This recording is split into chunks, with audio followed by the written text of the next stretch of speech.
MPSC और TET सहित विभिन्न प्रतियोगी परीक्षाओं में लगातार सामने आ रहे पेपर लीक मामलों के विरोध में गुरुवार को राष्ट्रवादी कांग्रेस पार्टी और प्रभावित विद्यार्थियों ने जिला कलेक्टर कार्यालय पर प्रदर्शन किया। प्रदर्शन के बाद मुख्यमंत्री के नाम मांगों का ज्ञापन निवासी उप जिला फाल्के को सौंपा गया। लगातार हो रही पेपर लीक की घटनाओं से लाखों मेहनती विद्यार्थियों का भविष्य संकट में है। सरकार परीक्षा प्रक्रिया को पूरी तरह पारदर्शी, सुरक्षित और जवाबदेह बनाए। सभी शासकीय भर्ती एवं प्रतियोगी परीक्षाओं के लिए आधुनिक तकनीक आधारित परीक्षा प्रणाली लागू की जाए। पेपर लीक गिरोह और इसमें शामिल दलालों के खिलाफ कड़ी कानूनी कार्रवाई कर फास्ट ट्रैक कोर्ट में मुकदमे चलाए जाए। साथ ही बार बार हो रहे परीक्षा घोटाले की नैतिक जिम्मेदारी लेते हुए राज्य के शिक्षण मंत्री से इस्तीफे की मांग भी की गई। आंदोलन से पूर्व स्थानीय रेस्ट हाउस में पूर्व विधायक एवं जिलाध्यक्ष चरण वाघमारे की अध्यक्षता में तैयारी बैठक आयोजित की गई थी। आंदोलन में युवक जिलाध्यक्ष नितेश मारवाड़े, विद्यार्थी जिलाध्यक्ष राकेश हटवार, अजय मेश्राम, डालचंद देशमुख, यशवंत तिड़के सहित बड़ी संख्या में विद्यार्थी एवं पदाधिकारी उपस्थित थे। शिक्षणाच्या बाबतीत सुरुवातीला नीटचा पेपर फुटला, नंतर महाराष्ट्रामध्ये टीईटीचा पेपर फुटला। नीटचा पेपर फुटल्यानंतर देशातील जवळपास उच्च शिक्षण घेणाऱ्या 20 मुलांच्या आत्महत्या झालेल्या आहेत।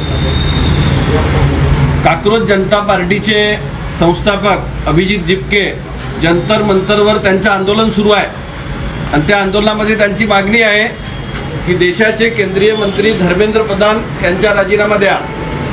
पण आतापर्यंत सरकारला कुठल्याही प्रकारची जाग आलेली नाही। वारंवार पेपर फुटीमुळे मुलं उच्च शिक्षण घेणारे डिप्रेशनमध्ये गेलेले आहेत आणि या सगळ्याचा सुरुंग हा भारतीय जनता पक्षाकडेच जातो अशी परिस्थिती निर्माण झालेली आहे।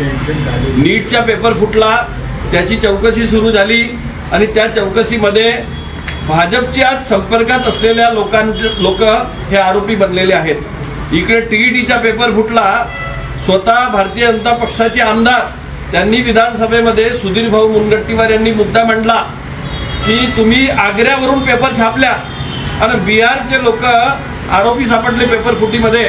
मग आमच्या महाराष्ट्रामध्ये म्हणजे एवढी छपाईची व्यवस्था नव्हती का? म्हणजे स्वतः सत्ता पक्षाचे आमदार सरकारला घरचा अहीर देत आहेत। म्हणजे वस्तुस्थिती त्यांनी शासनाच्या समोर मांडली, सभागृहात मांडली, महाराष्ट्राच्या समोर मांडली, देशाच्या समोर मांडली। तरीही अशा प्रकारचे प्रकार होत असल्यामुळे पोरं हे डिप्रेशनमध्ये चाललेले आहेत। गरिबाचे पोरं उच्च शिक्षण घेण्यासाठी जातात, पण पेपर फुटीमुळे त्यांच्या शिक्षण कुठल्याही कामात येत नाही। अशी परिस्थिती निर्माण झालेली आहे। भंडारा जिल्ह्यामध्ये अनेक अकादमी आहेत आणि त्या अकादमीच्या माध्यमातून पोरं उच्च शिक्षण घेत आहेत। शेतकऱ्यांचे पोरं घेत आहेत, गरिबांचे पोरं शिकत आहेत आणि ज्या वेळेस पेपर फुटीच्या घटना घडतात त्यावेळेस त्यांना निराशा येते आणि परिणाम असा होतो की त्यांना आत्महत्या कराव्या लागतात। आणि या परिस्थितीत आता इकडे लोकसभेमध्ये अधिवेशन सुरू आहे, विधानसभेचे अधिवेशन सुरू आहे।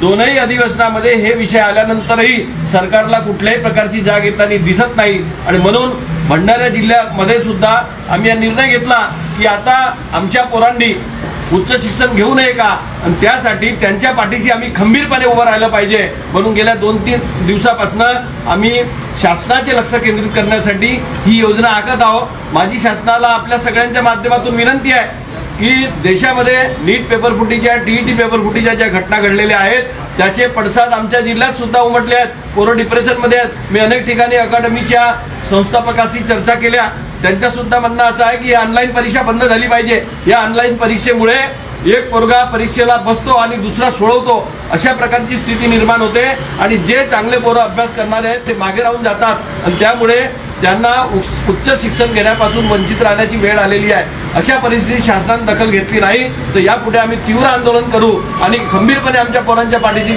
राहू। या जिल्ह्यामध्ये जे उच्च शिक्षण घेणारे मुलं आहेत त्यांच्या अनेक समस्या आहेत, ज्या समस्याचं निवेदन आम्ही मुख्यमंत्र्याला मान्य जिल्हाधिकाऱ्याच्या मार्फत देणार आहोत। त्या समस्या मुख्यमंत्र्यांनी, राज्य सरकारने, केंद्र सरकारने सोडवाव्या अशी आमची मागणी आहे। माझी आपल्या माध्यमातून पोरांना विनंती आहे की तुम्ही म्हणजे या प्रकरणाला धरून डिप्रेशनमध्ये जाऊ नका।